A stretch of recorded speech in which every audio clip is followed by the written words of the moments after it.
Hello everyone, this is Warhawk Beyond 2040 and welcome to another edition of the Jazz Albums Review Series. And today I'm going to be taking a look at a brand new 2025 release that just came out on Ditto Music. And it's a trio project comprised of three of the absolute best musicians right now. And this album is called Chronojazz Interplanetary Funk. So, as I mentioned already, Chronojazz Interplanetary Funk is a trio project comprised of guitarist Ross Ian Lardner, who has played and collaborated with artists such as Les McKeown from Bay City Rollers and Sheyla Bonnick from Boney M.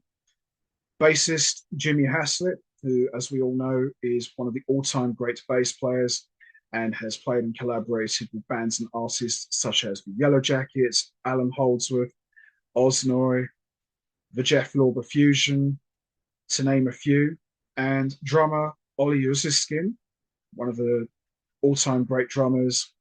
He has played and collaborated with artists such as Paul Wertico, Mike Stern, John Etheridge, and of course the legendary actor Christopher Lee, who has starred in some of the greatest movies of all time, from Dracula to Man with the Golden Gun to Lord of the Rings, to name a few. So this is a true power trio album, and having listened to this album a couple of times already, it's absolutely, as you'd expect, top notch from start to finish. All of the compositions were written and composed by Lardner, and you can hear lots of influences of Allan Holdsworth, Brand X, Scott Henderson, and John Goodsall's Fire Merchants. If you're a fan of all of those bands and those guys, this is definitely an album worth checking out. You're in for a very special treat. It's hard hitting, it rocks, it packs a hell of a punch, and when you've got three musicians of this caliber, you know you're getting the absolute best. Ollie Usiskin's drumming is just on fire, which was superbly mixed by Enrico Pina, who is an unbelievable guitar player in his own right. Jimmy Haslip is rock solid on the bass, and he delivers some tremendous bass lines. And Ross Ian Lardner, who is on guitar and guitar synth, he's just pure dynamite. And at times, his guitar playing sounds like Allan Holdsworth. At times, you can hear he sounds like Scott Henderson. I hear a little bit of John Goodsall, especially in the guitar synth playing. Wow, unbelievable guitar playing. These guys together sound tight. Haslip and Usiskin, they just cooking up a storm as a rhythm section. And the rapport between these three outstanding players is, as you'd expect, tremendous. So we've got 8 tracks, as I mentioned already, written and composed by Lardner. So we've got the first track, 1631, The Inner Workings of a Clock, absolute banger of an opener. Holy cow, just really sets the tone for what this album is going to be all about. It's just absolutely fire. And then we've got Inside Mirrors, which is just a real barn burner, just whew, unbelievable stuff. And then we've got the title track, Interplanetary Funk. Wow, if there was a fire extinguisher somewhere, it needs it. It's just pure fire. And then we got Does Dark Matter, another great track as well. On 2 is brilliant. Red Sky, which is one of my favorite tracks from this album. It's just absolutely amazing. And then we got Pendergast, which is another great track as well. Love it.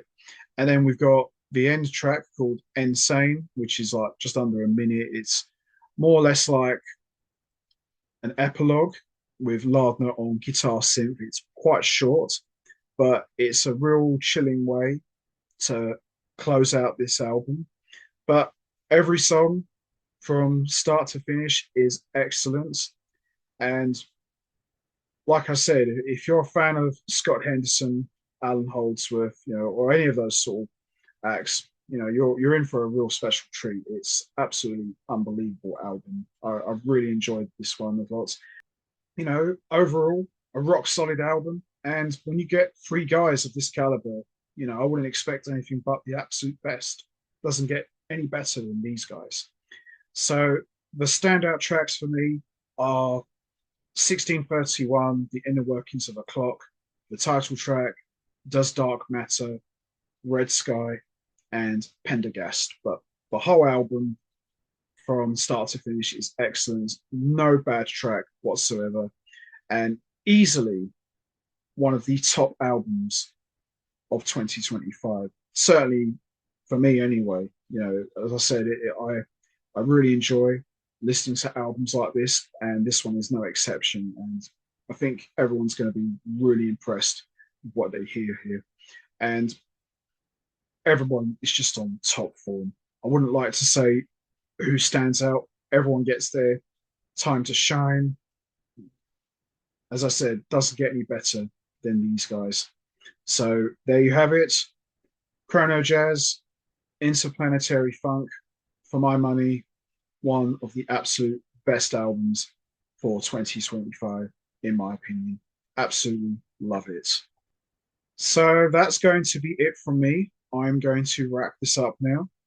What's your favorite track from Chronojazz Interplanetary Funk? Is it 1631, The Inner Workings of a Clock, Inside Mirrors, the title track, Does Dark Matter, Onto, Red Sky, Pendergast, or End Sane? Or did you enjoy the entire album from start to finish? There's no right or wrong answer. We all have our favorite tracks. You know what to do, guys. Hit the like button, hit the subscribe button, leave your thoughts and comments down below. And I will see all of you next time for another edition of the Jazz Albums Review Series. So until then, take care, everybody, and stay safe. And once again, as always, much appreciated. Thanks for listening.